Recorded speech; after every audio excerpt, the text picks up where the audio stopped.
So guys welcome back to micro classes. Haryana की हमारे कुछ यूनिवर्सिटीज़ हैं, इनकी बीएड की रेगुलर क्लासेस चल रही है। आज का हमारा सब्जेक्ट रहेगा चाइल्डहुड एंड ग्रोइंग अप। इस सब्जेक्ट की ये 8th क्लास है। आज का हमारा टॉपिक रहेगा पर्सनैलिटी, व्यक्तित्व क्या होता है, इसका क्या अर्थ होता है, क्या इसकी विशेषताएं होती है, पर्सनैलिटी कितने प्रकार की होती है और कौन कौन से फैक्टर पर्सनैलिटी को प्रभावित करते हैं। तो इम्पोर्टेंट क्वेश्चन है ये, कई बार आपके पेपर में आया है। देखो इस तरह के क्वेश्चन आपके पेपर में आते हैं इस टॉपिक से कि पर्सनैलिटी क्या होता है, इसके कारकों के बारे में चर्चा कीजिए, या फिर इसके विभिन्न प्रकारों के बारे में बताइए, इसकी विशेषताएं या फिर प्रकृति बताइए। तो लॉन्ग में आता है जनरली, तो इम्पोर्टेंट है आपके लिए इसको पढ़ना, ठीक है। तो अपनी पर्सनैलिटी की बात करते हैं। व्यक्तित्व क्या होता है, पर्सनैलिटी क्या होता है। तो जनरली पर्सनैलिटी से हम क्या समझते हैं, कोई व्यक्ति उसका अपीयरेंस कैसा है। हम यही तो समझते हैं पर्सनैलिटी से कि कोई व्यक्ति कैसे दिखता है, कपड़े कैसे पहनता है, चलता कैसे है। तो एक तरह से उसका अपीयरेंस कैसा है, पर्सनैलिटी उसे हम बोलते हैं। लेकिन ये प्रॉपर पर्सनैलिटी नहीं होता। पर्सनैलिटी में किसी व्यक्ति का अपीयरेंस, दिखावटी मतलब उसका बाहरी व्यवहार, वो दिखता कैसा है, कैसे कपड़े पहनता है, चाल ढाल उसकी कैसे है। इसके साथ ही उसके आंतरिक गुण भी आते हैं, बात कैसे करता है, उसकी सोच विचार करने की क्या क्वालिटी है, इसकी उसकी इच्छाएं कैसी हैं, इमोशनली वो कैसा है। तो किसी भी व्यक्ति के जो बाह्य गुण हैं और उसके जो आंतरिक गुण हैं, उन दोनों के योग को हम पर्सनैलिटी कहते हैं। किसी व्यक्ति के बाहरी और आंतरिक गुण और विशेषताओं का समूह हमारा क्या होता है, पर्सनैलिटी होता है। जनरली अगर कोई व्यक्ति अच्छे कपड़े पहनकर आया हुआ है, अच्छे से कपड़े पहने हुए, हाथ में से कॉफ़ी ली हुई है, और आप लोग कहते हो अरे वाह किसकी क्या पर्सनैलिटी है, देखो कैसे चल रहा है, कितना कैसे एक एटीट्यूड में देख रहा है, कैसे बैठ रहा है। और जब वो बोलता है, वो ये बोलता है तुम क्या तल्ले हो, तोतला बोलता है तुम क्या तल्ले हो, मैं यहाँ बैठ सकता हूँ तुम हद जाओ। तो क्या होगा, आप कहोगे वाह क्या पर्सनैलिटी है, तब भी कहोगे नहीं, फिर आप कहोगे भाई दिखने दिखने में है, बाकी कुछ नहीं है ये। तो मतलब पर्सनैलिटी में बाहरी स्वरूप तो उसका आता ही है व्यक्ति का, लेकिन आंतरिक गुण भी आते हैं। अगर व्यक्ति में आंतरिक गुण अच्छे नहीं है तो हम उसे पूर्ण पर्सनैलिटी नहीं माना जाता। बहुत से ऐसे व्यक्ति हुए हैं, महान व्यक्ति, जिनका पहनावा तो ऐसा ही था, महात्मा गांधी, रविंद्रनाथ टैगोर वगैरह नॉर्मल से ऐसे कपड़े पहन कर रखते थे। लेकिन जब उनसे बात करते थे तो वे इतनी गहन बात करते थे कि सामने वाला बात करता ही चला जाता था। तो देखो उनकी पर्सनैलिटी कितनी तगड़ी होगी। तो पर्सनैलिटी आंतरिक गुण और बाह्य गुण दोनों को कहा जाता है। हम कोई एक पर्सपेक्टिव नहीं ले सकते कि बाह्य कोई हम पर्सनैलिटी मानेंगे, आंतरिक गुणों की पर्सनैलिटी मानेंगे, दोनों के समूह को हम पर्सनैलिटी मानेंगे। कोई व्यक्ति कैसे दिखता है में उसके बाह्य गुण है, कैसे पहनता है, कैसे व्यवहार करता है, चाल ढाल उसकी कैसी है, रंग बाल, ये सब चीज़ें किस रंग के हैं, वो सब बाह्य पर्सनैलिटी हो गए। आंतरिक पर्सनैलिटी, बात कैसे करता है, सोच विचार कैसे हैं, चिंतन मनन करने की प्रक्रिया को किस तरह से करता है, इमोशनली वो कैसा है, अपने आपको दूसरे माहौल में वो कैसे ढाल सकता है, वो सब क्या है, उसके आंतरिक गुण है। तो बाह्य और आंतरिक गुण और विशेषताओं का जो योग है वो पर्सनैलिटी है। तो जो मैंने आपको बताया वही मेन है, वही है। पेपर में आपको यही लिखना है, ठीक है। थोड़ा सा इसके बारे में पढ़ लेते हैं। व्यक्तित्व जो पर्सन शब्द होता है वो अंग्रेजी में उसे हम पर्सनैलिटी बोलते हैं। और जो पर्सनैलिटी शब्द है वो लैटिन भाषा के परसोना से बना है। परसोना का मतलब होता है मुखौटा, नकाब, जो हम मुंह पर ऐसे मुखौटा पहन लेते हैं वो परसोना बोलते हैं। प्राचीन टाइम में क्या होता था कि जो हमारे वे नाटक हुआ करते थे, पहले नाटक वगैरह जो हुआ करते थे उसमें नकाब लगा लेते थे। कि हम जैसे मुझे भारत में क्या होता है, वो रामलीला होती है। तो रामलीला में एक व्यक्ति क्या करता है, रावण का नकाब लगा लेता है। इसका मतलब क्या है, उसने रावण की पर्सनैलिटी को धारण कर लिया है। तो ये वहां से आया है।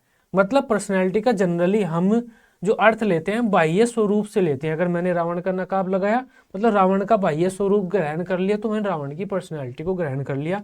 ये इसका शाब्दिक अर्थ मान सकते हैं, संकुचित अर्थ। तो परसोना से आया है, जिसका मतलब होता है नकाब, ये मुखौटा। जैसे हमारे यहाँ रामलीला वगैरह होती है ना रंगमंच पर, तो वहां पर रावण का नकाब लगाकर हम रावण का व्यक्तित्व या पर्सनैलिटी को धारण कर लेते हैं। इस प्रकार प्रारंभ में जो पर्सनैलिटी का अर्थ सिर्फ बाह्य स्वरूप से लिया जाता था, लेकिन ये इसका संकुचित अर्थ है। अपने मूल अर्थ में या व्यापक अर्थ में पर्सनैलिटी बाह्य स्वरूप और आंतरिक स्वरूप दोनों के गुणों के योग को कहते हैं।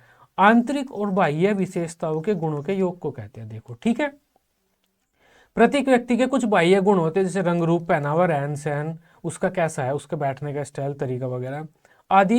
लेकिन कुछ उसके आंतरिक गुण भी होते हैं, जैसे उसकी सोच, इच्छा शक्ति, उसके उद्देश्य, उसकी रुचियाँ, वे सब। तो इन बाह्य और आंतरिक गुणों के योग को हम उसकी पर्सनैलिटी कहते हैं, व्यक्तित्व कहते हैं। मन ने एक बहुत अच्छी परिभाषा दी है पर्सनैलिटी की। व्यक्तित्व किसी व्यक्ति के संगठन, उसके व्यवहार के तरीकों, उसकी रुचियों, दृष्टिकोणों, अक्षमताओं और तरीकों का सबसे विशिष्ट संगठन है। तो पर्सनैलिटी में सब कुछ सम्मिलित होता है। यहाँ पर भी वही बात लिखी हुई है कि किसी व्यक्ति का रंग रूप कैसा, रहन सहन कैसा, आचार विचार कैसे, समायोजन, कुसमायोजन, वस्त्र धारण, बातचीत, सोच विचार, रुचि, उसके दृष्टिकोण कैसा है, उसकी योग्यताएं कैसी है, वो सब उसके पर्सनैलिटी में शामिल होती है। अब इसकी कुछ विशेषताओं की बात कर लेते हैं। अगर ये लॉन्ग क्वेश्चन में आ जाए ना विशेषता, तो इसकी हेडिंग बनाकर अच्छे से इसे एक्सप्लेन कर देना। शॉर्ट में आता है तो आप ये पॉइंट लिख देना, सिंपल सा है। पर जो विशेषता है और नेचर आप एक लिख सकते हैं, ऐसा कोई डिफरेंस नहीं होता इसमें। विशेषताएं अलग होती है, नेचर अलग होता है, सेम चीज होती है। ओके, चलो। व्यक्तित्व किसी व्यक्ति के सभी गुणों का समूह है। देखो उसके आंतरिक बाह्य जो भी है, मतलब जितने भी गुण है सबका समूह है व्यक्तित्व। व्यक्तित्व किसी भी व्यक्ति के बाह्य और आंतरिक जो विशेषताएं हैं उन सब का योग है। तो इसमें भी सारी बातें आप दोनों में लिख सकते हैं जो हमने पहले पढ़ी हैं। तो लॉन्ग क्वेश्चन बन जाएगा आपका, जो भी यहाँ पर हमने पढ़ा है बाह्य गुण, आंतरिक गुण कौन कौन से, तो वो सब लिख सकते हैं। नेक्स्ट है, किसी व्यक्ति के व्यक्तित्व में आंतरिक और बाह्य दोनों प्रकार की शक्तियां निहित होती हैं। व्यक्ति का जो व्यक्तित्व होता है वो तीनों पक्षों को समाहित करता है, ज्ञानात्मक, भावात्मक और क्रियात्मक। उसमें तीनों पक्ष सम्मिलित होते हैं हमारे। ज्ञानात्मक हमारी बुद्धि कैसी है, भावात्मक हमारे इमोशंस, इमोशनली हम कैसे हैं, जल्दी गुस्सा होते हैं, खुश रहते हैं या उदास रहते हैं, इस तरह से। क्रियात्मक शरीर को हम कैसे चलाते हैं अपने, तो तीनों पक्ष सम्मिलित होते हैं। नेक्स्ट है, व्यक्ति की क्रियाओं आदि में व्यक्ति का व्यक्तित्व झलकता है। जो भी हम काम करते हैं उनमें हमारा व्यक्तित्व झलकता है, जो भी एक्टिविटी हम करते हैं। जो व्यक्तित्व होता है वो अवलोकनीय होता है, दूसरे उसका अवलोकन कर सकते हैं। मेरी पर्सनैलिटी कैसी है दूसरे अवलोकन कर सकते हैं। वे मेरे पहनावे को देखेंगे, रंग ढंग चाल ढाल को देखेंगे, मेरे साथ बातचीत करेंगे, उन्हें पता चल जाएगा मेरा व्यक्तित्व कैसा है। मैं उदास ज़्यादा रहता हूँ, खुश ज़्यादा रहता हूँ, बुद्धि का कैसे यूज करता हूँ, सब उन्हें पता चल जाएगा। व्यक्तित्व स्पष्ट होता है, हम व्यक्तित्व को छुपा कर नहीं रख सकते। बिग बॉस में जाते हैं कुछ कंटेस्टेंट, क्या करते हैं, जो उनकी रियल पर्सनैलिटी होती है शुरुआत में उसे छुपाते हैं वे, और एक तरह से बनावटी व्यवहार करते हैं, बन के दिखाते हैं। एरियर्स बोलते हैं शायद बनावटी व्यवहार को, तो वे बन के दिखाते हैं। लेकिन जैसे जैसे टाइम गुजरता है उनकी जो रियल पर्सनैलिटी होती है सामने आ जाती है। तो हमारा जो व्यक्तित्व है वो पूर्ण रूप से स्पष्ट होता है, हम उसे छुपा कर नहीं रख सकते। सभी व्यक्ति का व्यक्तित्व अपने आप में विशिष्ट होता है, सिंपल सी बात है। व्यक्तिगत विभिन्नताओं के बारे में हमने पढ़ा हुआ है कि सब व्यक्ति अलग है, तो वही बात है, हर व्यक्ति का व्यक्तित्व अलग है, सबकी अपनी एक खास पर्सनैलिटी होती है। जो हमारी पर्सनैलिटी होती है वो समय के साथ परिवर्तनशील भी रहता है। जरूर नहीं है जैसी पर्सनैलिटी हमारी आज है निरंतर वैसे ही बनी रहे। हो सकता है पूरी तरह से हमारी पर्सनैलिटी चेंज नहीं हो, लेकिन थोड़े थोड़े चेंजेस उसमें समय के साथ होते रहते हैं। अगर हमारे साथ बुरी बुरी घटनाएं 3-4 एक साथ घटित हो जाएं तो हम उदास रहने लगेंगे। लेकिन हमारी ज़िंदगी में हम जो प्राप्त करना चाहते थे वो हमें मिल जाए, शादी हो जाए, उसके बाद बच्चे हो जाएं, बीवी अच्छी हो, मतलब पति हमारा बीवी हस्बैंड वो अच्छा हो, व्यवहार अच्छा कर रहे हो, बस 3-4 चीज़ें एक साथ हमारे साथ अच्छी हो जाएं तो हम खुश रहने लगेंगे, हमारी पर्सनैलिटी बदल जाएगी। तो पूरी हमारी अगर पर्सनैलिटी न भी बदले, समय के साथ वो थोड़ी थोड़ी चेंज होती रहती है। किसी व्यक्ति की जो पर्सनैलिटी होती है उसके बारे में बहुत कुछ बताती है। उसका भूतकाल से लेकर भविष्य तक क्या क्या उसके साथ घटित हुआ होगा। एक व्यक्ति अनजान लोगों से ज़्यादा डरता नहीं है, या एक बच्चा है वो क्या लाल कपड़े पहनकर आता है तो उससे डरता है, तो हम पता लगा सकते हैं कुछ तो इसके साथ भूतकाल में हुआ है कि लाल कपड़े पहनने वालों से डरता है। तो हमारी पर्सनैलिटी हमारे बारे में बहुत कुछ बताती है। तो ये लॉन्ग में भी आ जाता है क्वेश्चन, देखो इनकी हेडिंग बनाकर आप लिख देना पेपर में। चलो, अब व्यक्तित्व का वर्गीकरण। व्यक्तित्व कितने प्रकार का होता है, इसकी कोई एक सिंपल सी एक तरह से क्लासिफिकेशन नहीं है कि हम कह सकते हैं कि व्यक्तित्व हमारा ऐसा होता है। सब लोगों ने अलग अलग तरह से बांटा है। जो एक जुंग साहब थे, एक युंग भी कहीं कहीं पर लिखा हुआ मिल जाता है, युंग भी कहीं कहीं पर देखने को मिलेगा आपको। तो एक जुंग साहब थे, उन्होंने व्यक्तित्व को 3 भागों में बांटा है जो कि सबसे ज़्यादा प्रसिद्ध है। ज़्यादातर हम इस क्लासिफिकेशन को मेन मानते हैं, इंट्रोवर्ट, एक्सट्रोवर्ट और एम्बीवर्ट। अब देखो इसके अलावा जो हमारा भारतीय जो क्लासिफिकेशन है, हमारे वेद वगैरह हैं, जो हमारे वेद उपनिषद हैं, उसमें पर्सनालिटी को भी शायद 3 भागों में बांटा हुआ है। एक क्या होता है, रजोगुणी, एक तमोगुणी, इस तरह से 3 है। एक तो रजोगुणी होता है, पता नहीं मैं भूल गया। तो इस तरह से 3 भागों में हमारे जो वैदिक सभ्यता है, वैदिक साहित्य है, उसमें बांटा हुआ है। लेकिन अगर पेपर में आपके आता है तो यही लिखना है, क्योंकि ज़्यादातर आपको बुक्स में यही देखने के लिए मिलेगा और बीएड के बाद भी आपके यही काम आएगा।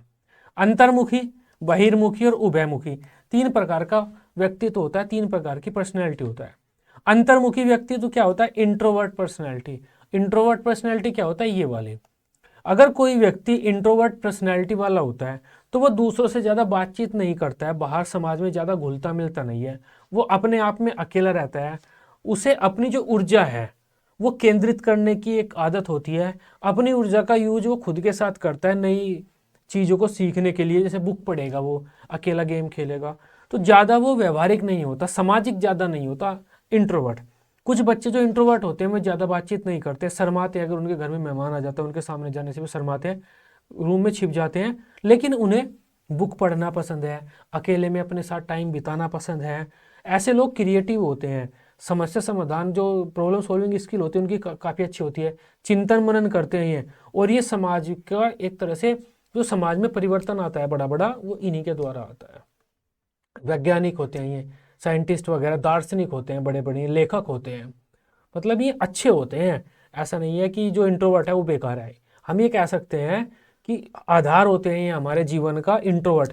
और एक्सट्रोवर्ट लोग क्या करते हैं, इस दुनिया को चलाते हैं, वे नेता वगैरह होते हैं। दुनिया पे शासन करना, एक अच्छी जो हमारी समाज है उसको एक अच्छी दिशा में लेकर जाना, वो एक्सट्रोवर्ट करते हैं। इंट्रोवर्ट उसका निर्माण करते हैं, नई नई चीज़ें देते हैं, उसमें आवश्यक सुधार लाते हैं। ठीक है, तो अंतर्मुखी जो व्यक्तित्व होता है वो अपनी जो ऊर्जा है उसे आंतरिक रूप से केंद्रित करता है, बाह्य रूप से उसे प्रदर्शित नहीं करता। ऐसे व्यक्ति का जो व्यक्तित्व होता है चिंतनशील होता है, अपनी ओर केंद्रित होता है। ये लोग समाज में ज़्यादा घुलते मिलते नहीं है, दूसरों से ज़्यादा बातचीत नहीं करते हैं। वे समूह में रहने के बजाय व्यक्तिगत संबंधों को प्राथमिकता देते हैं, मतलब 1-2 दोस्त रहेगा उनका, उसमें ही वे खुश रहेंगे। ये चिंतनशील होते हैं, क्रिएटिव होते हैं, लेखक हो सकते हैं, वैज्ञानिक हो सकते हैं, विचारक हो सकते हैं, दार्शनिक हो सकते हैं। लेकिन ये अच्छे वक्ता नहीं हो सकते, नेता नहीं हो सकते, खड़े होकर कहीं भाषण नहीं दे सकते ज़्यादा अच्छा। ऐसा नहीं कहता मैं कि बिल्कुल भी नहीं दे सकते, लेकिन हाँ अच्छा। चलो, अब एक होता है बहिर्मुखी व्यक्तित्व। बहिर्मुखी अंतर्मुखी से बिल्कुल उल्टा होता है। ऐसा व्यक्ति जो अपनी ऊर्जा को बाह्य रूप से प्रदर्शित करता है, सामाजिक रूप से, वो बहिर्मुखी व्यक्तित्व वाला व्यक्ति कहलाता है। ऐसे व्यक्ति अकेले टाइम नहीं बिता सकते, घर पर इनके पैर टिकते नहीं है, ये बाहर समाज में रहते हैं, दूसरों के साथ घुलना मिलना, दूसरों के साथ बातचीत करना, ग्रुप बनाना, ग्रुप के लीडर बनना, सामाजिक कार्यों में भाग लेना, ये सब इनकी विशेषताएं होती हैं।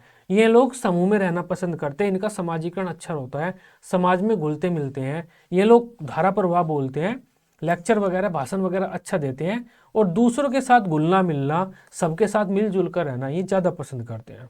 ये समाज सुधारक, समाज सेवी, राजनेता और अच्छे वक्ता हो सकते हैं। ठीक है, इन दोनों की ये विशेषताएं हैं, इंट्रोवर्ट और एक्सट्रोवर्ट की। एक होता है एम्बीवर्ट। एम्बीवर्ट पर्सनैलिटी वाला व्यक्ति, देखो, अगर हम शुद्ध रूप में बात करें, मानक स्तरों पर जाकर बात करें, तो कोई भी व्यक्ति इंट्रोवर्ट नहीं है कंप्लीट, और कोई भी व्यक्ति कंप्लीट एक्सट्रोवर्ट नहीं है। हर व्यक्ति में कुछ ना कुछ इंट्रोवर्ट के गुण मिलेंगे, कुछ ना कुछ एक्सट्रोवर्ट के गुण मिलेंगे। जैसे इंट्रोवर्ट वाला व्यक्ति स्पीच नहीं दे सकता कहीं पर, क्या वो बिल्कुल भी नहीं दे सकता? नहीं, वो दे सकता है। कई बार इंट्रोवर्ट व्यक्ति इतनी अच्छी स्पीच देते हैं, जो साइंटिस्ट होते हैं वे इंट्रोवर्ट होते हैं, लेकिन जब मैं अपने जो प्रोडक्ट है उसके बारे में बताते हैं, कितनी अच्छी स्पीच देते हैं। उनके साथ आप पूरे ग्रुप में एक तरह से बहस कर सकते हो, मैं उस बहस में बिल्कुल भी नहीं पीछे हटेंगे। तो हर व्यक्ति में कुछ ना कुछ इंट्रोवर्ट के गुण होते हैं, कुछ ना कुछ एक्सट्रोवर्ट के गुण होते हैं। तो ऐसा व्यक्तित्व जिसमें कुछ इंट्रोवर्ट व्यक्तित्व के गुण हैं, कुछ एक्सट्रोवर्ट व्यक्तित्व के गुण हैं, एम्बीवर्ट कहलाता है। समझ में आई बात? इंट्रोवर्ट और एक्सट्रोवर्ट वे दोनों आपस में मिलकर एम्बीवर्ट बनाते हैं, जिसे उभयमुखी व्यक्तित्व बोलते हैं। तो उभयमुखी व्यक्तित्व वाला जो व्यक्ति होगा उसमें कुछ गुण अंतर्मुखी व्यक्तित्व के होंगे, कुछ गुण बहिर्मुखी व्यक्तित्व के होंगे। ज्यादातर लोग इस दुनिया में उभयमुखी व्यक्तित्व वाले ही हैं। अधिकांश लोग में दोनों प्रकार के गुण पाए जाते हैं। किसी में कोई सा ज़्यादा हो सकता है, किसी में कोई सा कम हो सकता है, लेकिन सभी में सभी प्रकार के गुण पाए जाते हैं। अतः ऐसे व्यक्ति जिसमें कुछ अंतर्मुखी के गुण हैं, कुछ बहिर्मुखी व्यक्तित्व के गुण हैं, उभयमुखी व्यक्तित्व वाले कहलाते हैं। ये लोग समाज में मेलजोल भी रखते हैं, अकेले में भी समय बिताते हैं, उन दोनों क्रियाओं का आनंद लेते हैं और अपने व्यवहार को समय व स्थिति के अनुसार बदलते हैं। अगर मुझे अकेले में समय बिताना पड़ रहा है तो मैं उसको भी बिता लूंगा, कोई दिक्कत नहीं होगी। समाज में घुलना मिलना पड़ रहा है तो मैं उसमें भी घुल मिलूंगा, कोई दिक्कत नहीं होगी। ये लोग अपने व्यवहार को समय और स्थिति के अनुसार बदलते रहते हैं। तो ये एम्बिवर्ट है, अकेला रहता है। ये एक्सट्रोवर्ट है, आपस में घुलना मिलना पसंद करते हैं, एक दूसरे के साथ बातचीत करना पसंद करते हैं। ठीक है, अब फैक्टर्स की बात कर लेते हैं।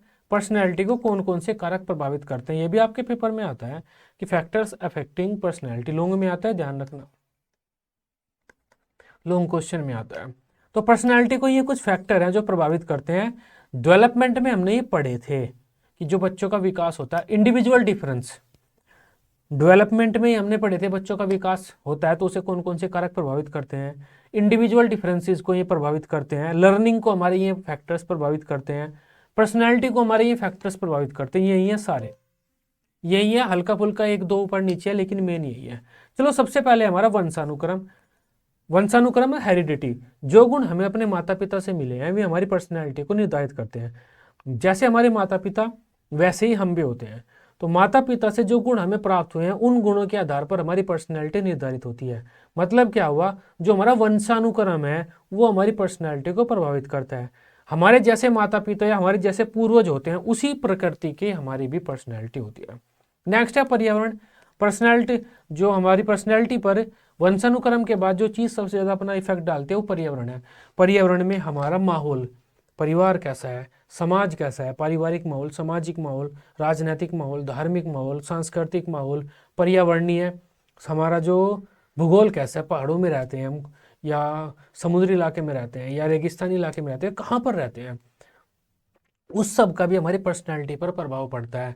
पर्यावरण में हमारा आसपास के माहौल में जो भी चीज़ें घटित हो रही हैं सब आ जाएंगी। हमारे साथ दूसरे व्यवहार कैसा कर रहे हैं, खान पान हमें कैसा मिल रहा है, वो सब आ जाएगा हमारा पर्यावरण में। अगर इसमें नीचे नहीं लिखा हुआ है दुर्घटना या आघात, तो इसमें आप रोग भी लिख सकते हैं। अगर कोई रोग हो गया तो उसका प्रभाव भी हमारी पर्सनैलिटी पर पड़ जाता है। तो पर्यावरण में काफ़ी सारी चीज़ें आती हैं हमारी। आर्थिक स्थिति भी आती है, पैसा है मेरे पास तो अलग पर्सनैलिटी होगी, अगर मैं गरीब हूँ तो मेरी अलग पर्सनैलिटी होगी। तो पर्यावरण में बहुत सारी चीज़ें आ जाती हैं। नेक्स्ट है विद्यालय। अब देखो विद्यालय भी हमारे पर्सनैलिटी को प्रभावित करता है। विद्यालय में टीचर की कैसी पर्सनैलिटी है, टीचर लेक्चर देता है, महात्मा गांधी, रविंद्रनाथ टैगोर, ये वो है, ये वो जो हमारे राजनेता में राहुल गांधी, मोदी वगैरह, उनके बारे में बताते हैं हम, तो उनकी पर्सनैलिटी का बच्चों पर प्रभाव पड़ता है, जिससे बच्चों की पर्सनैलिटी बदल जाती है और बच्चे रोल मॉडल बनाते हैं अपना, जानते हैं ना आप। तो जो बच्चे टीनेज में होते हैं वे अपने रोल मॉडल डिसाइड करते हैं कि मेरा रोल मॉडल कौन है, सन्नी देओल है, मेरा रोल मॉडल कौन है, तो कैटरीना कैफ है, हम उनके जैसा बनेंगे, उनकी जैसी पर्सनैलिटी को अडॉप्ट करेंगे। तो इस तरह से विद्यालय में टीचर अच्छा भाषण देकर, पर्सनैलिटी वगैरह के बारे में बताकर, बच्चों में अच्छे कौशलों का विकास करके, खुद अच्छा एक्टिविटी, खुद एक अच्छी पर्सनैलिटी को धारण करके बच्चों की पर्सनैलिटी को प्रभावित कर सकता है। नेक्स्ट है धर्म और संस्कृति। हमारा धर्म कैसी क्रियाओं को करना बताता है, जैसे पाप मत करो, हिंदू धर्म में बताया जाता है, जीव हत्या मत करो, विनम्रता दिखाओ दूसरों के सामने, दया दिखाओ, बच्चा रो रहा है तो अपने खुद भूखे रहकर उसे खाना खिलाओ। तो हमारी जो कल्चरल एक्टिविटी होती है, कल्चर हमें हमें क्या सिखाता है, वो सब चीज़ें भी हमारी पर्सनैलिटी को प्रभावित करती हैं। हिंदू धर्म का जो कल्चर है, हिंदू धर्म क्या, इंडियन कल्चर जो है, उसमें हम जो बाहरी दिखावा है, कपड़े जो पहनते हैं उस पर ज़्यादा बल नहीं देते, आंतरिक शुद्धता, विचारों की शुद्धता पर ज़्यादा बल देते हैं। लेकिन जो पाश्चात्य संस्कृति है, यूरोपीय अमेरिकन, उसमें आंतरिक तो बिल्कुल ड्रग्स वगैरह जो मिले खा लो, लेकिन कपड़े बिल्कुल ऐसे होने चाहिए ना, मस्त वाले। ठीक है, नेक्स्ट है हमारा बुद्धि। अब देखो हमारी बुद्धि का डायरेक्ट प्रभाव हमारी पर्सनैलिटी पर पड़ता है। अगर हमारी बुद्धि कम होगी तो हमारी पर्सनैलिटी अट्रैक्टिव नहीं होगी। तो जितनी बुद्धि होगी, बुद्धि का सकारात्मक प्रभाव पर्सनैलिटी पर पड़ता है। जो बुद्धिमान व्यक्ति होते हैं, अच्छी रिसर्च वगैरह करते हैं, अपने ध्यान को केंद्रित करते हैं, समस्या समाधान करते हैं, मतलब पर्सनैलिटी उनकी सुधर जाती है, अच्छी पर्सनैलिटी होती है। हमारे अनुभव, अब पर्सनैलिटी पर हमारे अनुभव का प्रभाव पड़ता है। अब हमारे जीवन में कैसे अनुभव रहे हैं, मैं पैदा हुआ, मेरे माता पिता ने मुझे छोड़ दिया, मैं अकेला पला बड़ा हूँ, कचरा वगैरह करके मैंने अपना पेट पाला है, अनाथ आश्रम में रहा हूँ, लेकिन एक बच्चा जो अपने माता पिता का प्यार मिला है, तो दोनों की पर्सनैलिटी में फ़र्क रहेगा। तो मैं अपने जीवन में कैसे अनुभव करता हूँ, मैं एक काम करना चाहता हूँ, क्या वो हो गया या नहीं हुआ। मैं मेहनत करता हूँ कि मुझे टीचर बनना है, क्या मैं बन गया या नहीं बन गया। तो जिस व्यक्ति के काम होते जाते हैं, जिस व्यक्ति के काम नहीं होते, रुक जाते हैं, तो उन दोनों की पर्सनैलिटी में आपको अंतर मिलेगा। तो हम अपने जीवन में कैसे एक्सपीरियंस गेन करते हैं, उसका प्रभाव पड़ता है पर्सनैलिटी पर। अंतरस्रावी ग्रंथियाँ छोड़ना चाहते हो छोड़ सकते हो, सिंपल सा है। हमारे शरीर में बहुत सारी ग्लैंड्स होते हैं जो हार्मोन रिलीज करते हैं, काफ़ी सारे हार्मोन होते हैं, थायराइड होता है, टेस्टोस्टेरोन होता है। हमारे शरीर में काफ़ी सारे हार्मोन होते हैं, और वो हार्मोन रिलीज करने वाले भी काफ़ी सारे ग्लैंड होते हैं हमारे शरीर में। जैसे कि एक आंसू, जो आंसू होता है ना, ये एक ग्लैंड से निकलता है। अगर ये ग्लैंड काम करना बंद कर दें, आंसू निकलने बंद हो जाए, तो हमारी आंखें शुष्क रहने लगेंगे। तो अगर ये ग्लैंड्स काम न करें तो हमारा पर्सनैलिटी बदल जाती है। छोड़ना चाहते हो छोड़ सकते हो, इसकी जगह आप ये लिख देना रोग। कोई रोग अगर हो गया हमें, लंबे समय तक रहता है, तो भी हमारी पर्सनैलिटी पर प्रभाव पड़ जाता है। रुचियाँ, अब हमारा इंटरेस्ट कैसा है उससे भी हमारी पर्सनैलिटी झलकती है। इंटरेस्ट अगर हमारा बदल जाता है तो हमारी पर्सनैलिटी बदल जाती है। मेरा इंटरेस्ट किताबें पढ़ने में है तो मेरी अलग पर्सनैलिटी होगी, मेरा इंटरेस्ट अगर गेम्स खेलने में है तो मेरी पर्सनैलिटी अलग होगी। तो इंटरेस्ट का प्रभाव पड़ता है। ऑब्जेक्टिव, मैंने अपनी ज़िंदगी में क्या ऑब्जेक्टिव सोचा हुआ है कि मुझे ये ऑब्जेक्टिव गेन करना है, उसका प्रभाव मेरी पर्सनैलिटी पर पड़ेगा। मुझे वो बनना है मिथुन, डिसुम डिसुम मिथुन बनना है, मुझे एक्टर बनना है मतलब, तो मैं उस फील्ड में जाऊंगा, उसकी क्वालिटी एब्जॉर्व करूंगा, रहना सहना बैठना उठना, मैं चीज़ें सीखूंगा। लेकिन अगर मुझे नहीं बनना मिथुन, मुझे लेखक बनना है, तो मैं वे चीज़ें सीखूंगा। क्यों मिथुन के बारे में सीखूंगा। जैसे अगर मेरा इरादा आर्मी जाने का, तो मैं आर्मी वाली चीज़ें अपने अंदर पैदा करने की कोशिश करूंगा, उस व्यवहार को अपनाने की कोशिश करूंगा, तो मेरी पर्सनैलिटी बदल जाएगी। नेक्स्ट है हमारा दुर्घटना या आघात। अगर कोई शौक लग जाता है, अगर मेरी एक अच्छी पर्सनैलिटी है, सब कुछ अच्छा जा रहा है, मेरा एक्सीडेंट हो गया, तो मेरी पर्सनैलिटी बदल जाएगी। हो सकता है लंगड़ा कर चलूँ, मैं ठीक से बोल भी ना पाऊँ। या फिर दूसरा आघात, आघात हो गया मतलब किसी की डेथ हो गई, किसी का दूसरे का एक्सीडेंट हो गया, मेरे करीबी का, तो मुझे एक तरह से चोट पहुंचती है। जैसे एक मूवी थी ना शायद, डिस्को डांसर, मिथुन की उसमें जो गिटार होता है उसमें बम रख देते हैं, तो शायद मिथुन की जो माँ होती है उनकी मृत्यु हो जाती है। और उसके बाद मिथुन को इतना आघात पहुंचता है, वो सिंगिंग करना छोड़ देता है, क्योंकि वही चीज़ उसकी याद आती है बार बार। तो जब हमें गहरी चोट लग जाती है ना, करीबी का कोई एक्सीडेंट वगैरह हो जाए, तो उससे भी हमारी पर्सनैलिटी पर काफ़ी प्रभाव पड़ता है और हम उदास रहने लगते हैं। ठीक है, तो ये सिंपल सा टॉपिक था, रटने वगैरह के इसमें बस हेडिंग सी रट लो। बाकी तो पेपर में बस एक चीज़ होती है, पेपर में लिखना होता है, कुछ भी लिखो, टॉपिक से रिलेटेड लिखते जाओ। तो जो चीज़ मैंने बताई है पर्सनैलिटी के बारे में, आप अच्छे से समझ गए होंगे। अब जो भी आपके पेपर में रह जाए, हेडिंग वगैरह लिख लो, ये रट लो हेडिंग, और इनमें आप कुछ भी भरते जाना उससे रिलेटेड। बाकी नोट्स में तो आपको ये जो हेडिंग्स हैं अच्छे से एक्सप्लेन करी हुई मिलेंगी, इनमें क्या क्या आपको लिखना है। अगर वो आपको रिवाइज वगैरह करना है, वो आपको नोट्स में मिल जाएगा। नंबर ये दिया हुआ है 9528219270, इस नंबर पर कॉन्टैक्ट कीजिए।